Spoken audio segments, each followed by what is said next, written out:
कि पाक संदूक पर यीशु मसीह मसलूब का खून दरियाफ्त कर लिया गया है। जराये के मुताबिक रॉन वाइट ने अहकाम से इजाजत लेकर इस पहाड़ की खुदाई का काम शुरू करवाया, इसलिए क्योंकि इसके रडार के मुताबिक इस पहाड़ के नीचे 18 फुट बड़ी चट्टान मौजूद थी।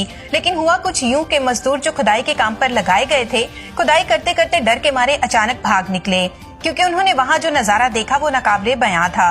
रॉन वाइट ने लोगों को अपने पास बुलाकर पूछा कि तुम लोग बिना पैसे लिए कहाँ भागे जा रहे हो। उन्होंने कहा, हमने वहाँ पाक संदूक देखा है। रॉन वाइट खुद गार के अंदर गया। जब उन्होंने देखा तो वहाँ पाक संदूक पाया और वो एकदम बेहोश होकर गिर पड़े। उनके बेटे ने बड़ी मुश्किल से उन्हें गार से बाहर निकाला। अगली बार रॉन वाइट दोबारा इस गार में उतरे और उन्होंने दोबारा पाक संदूक को देखा तो बताया कि जब उन्होंने इस संदूक को करीब जाकर देखा तो 4 फरिश्ते इसके चौगेद पहराजन थे।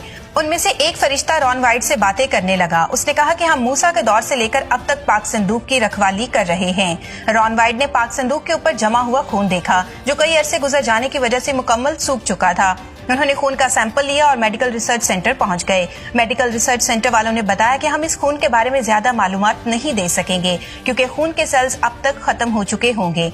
मगर रॉन वाइट, जो खुद एक मेल नर्स भी था, इसने इन लोगों से दरखास्त की कि इस खून का डीएनए मालूम करें। रॉन वाइट की बात मानकर रिसर्च सेंटर्स वालों ने 24 घंटे के लिए खून के सैंपल को एक खास किस्म के सोल्यूशन में रखा और 24 घंटे के बाद खून का टेस्ट किया गया।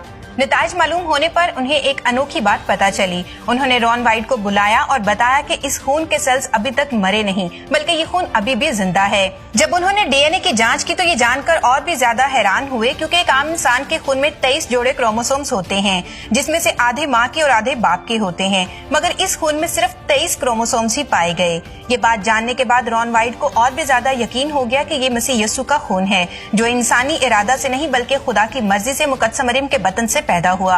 अब इसके जहन में सवाल पैदा हुआ कि आखिर ये खून इस संदूक पर आया कैसे। इस बात के मुतालिक मजीद शवाहद इकट्ठी करने के लिए रॉन वाइट एक मरतबा फिर उसी गार में गए। इसी जांच के दौरान उन्होंने पाक संदूक के ऊपर गार में एक दरार देखी और इसमें भी वही सूखा खून नजर आया। तो उन्हें मालूम हुआ कि ये खून ऊपर से ही बहता आया है। इसके जरिए उन्हें पता चला कि इसके ऊपर वो मुकाम है जहां यीशु मसीह को मसलूब किया गया और यीशु मसीह की सलीबी मौत के हवाले से बाइबल मुकद्दस में लिखी गई बातों को याद किया, जहां लिखा है, और देखो यीशु ने फिर बड़ी आवाज से चिल्लाकर जान दे दी, और देखो हैकल का पर्दा ऊपर से नीचे तक फटकर 2 टुकड़े हो गया और जमीन लर्जी और चट्टानें तिड़क गईं। यकीनन ये वो दरार थी जो यीशु मसीह की मौत के वक्त आई थी और इसी दरार के जरिए यीशु का लहू पाक संदूक के ऊपर गिर गया। इस किताब को पढ़ने के बाद रॉन वाइट ने ये जाना कि ये खुदा की मर्जी हो सकती है कि यिर्मयाह नबी के जरिए पाक संदूक को इस गार में छुपाया हो, जिस पहाड़ पर मसीह यीशु को मसलूब होना था, और इस लहू का पाक संदूक पर गिरना सब मसीहियों की गुनाहों से निजात का मुंह बोलता सबूत है।